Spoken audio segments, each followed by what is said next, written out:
રાજકોટ જિલ્લાના ઉપલેટામાં 4 પગનો ભારે આતંક મચ્યો હતો। ઉપલેટાના ભાદરકાંઠા વિસ્તારમાં દીપડાનો ઘણા સમયથી આતંક હોય। ઉપલેટાના પાટણ વાવ રોડ પર ભાદરકાંઠે આવેલ નગરપાલિકા એનિમલ હોસ્ટેલમાં 900 કરતાં વધુ નાના મોટા પશુઓ આવેલ હોય। અવારનવાર દીપડા દ્વારા વાછરડીનું મારણ કરવામાં આવતું હતું। ગત 12 તારીખે પણ એક વાછરડીનું મારણ કરેલ હતું। છેલ્લા 5 દિવસથી ફોરેસ્ટ વિભાગ દ્વારા એક પાંજરું મૂકવામાં આવ્યું હતું। ફોરેસ્ટ વિભાગ દ્વારા નગરપાલિકા સંચાલિત ગૌશાળા પાછળની સીમમાં પાંજરું ગોઠવેલ। ઉપલેટાના હાડફોડી ગામના વિસ્તારમાં રંજાળ કરતો દીપડો પુરાયો પાંજરે। ઘણા સમયથી આ વિસ્તારમાં દીપડો મારી રહ્યો હતો આંટાફેરા। દીપડો પાંજરે પુરાતા વિસ્તારના ખેડૂતો અને પશુપાલકોએ લીધો રાહતનો શ્વાસ। રિપોર્ટર જગમાલ સુવા, ઇન્ડિયા 24 ન્યૂઝ, ઉપલેટા।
ઓકે જોજો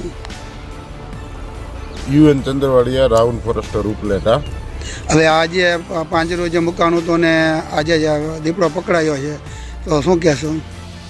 12 તારીખના રોજ વાછડીનું મારણ કરેલું હતું ઉપલેટા નગરપાલિકા ગૌશાળાએ। બાદ અમે અહીંયા પાંજરું મેલીને દીપડો પકડવાની તાજવીજ હાથ ધરેલી અને આજ રોજ 17 તારીખના રોજ દીપડો પકડાયેલ છે। આજે લોકોને જે માલધારીઓને ખેડૂતોને જે ખેતરે જવામાં અને પશુપાલકોને બહુ ભારે ઓલી તકલીફ પડી રહી હતી, તો તમે કેટલી વખત આ પાંજરું મૂકેલું ને તમે લોકોએ કયા પ્રકારની મહેનત કરેલી?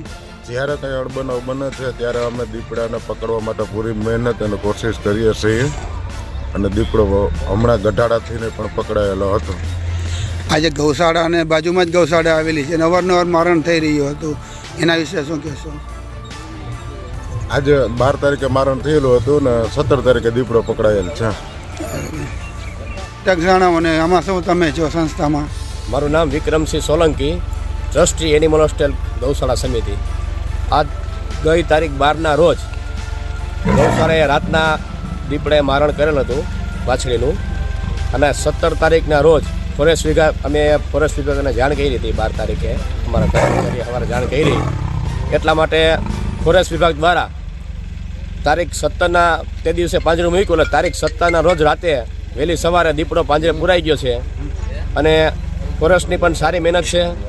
ફોરેસ્ટ વિભાગને પણ અમે ધન્યવાદ આપીએ છીએ કે આ દીપડો આ વિસ્તારના ખેડૂતોને, માલધારીઓને ખેડૂતનો રંજાડ કરતો હતો અને આ દીપડો હિંસક દીપડો પકડાઈ ગયો છે। તેથી અમે ફોરેસ્ટ વિભાગને આભાર માનીએ છીએ અને લોકોમાં પણ એક શાંતિ થઈ છે।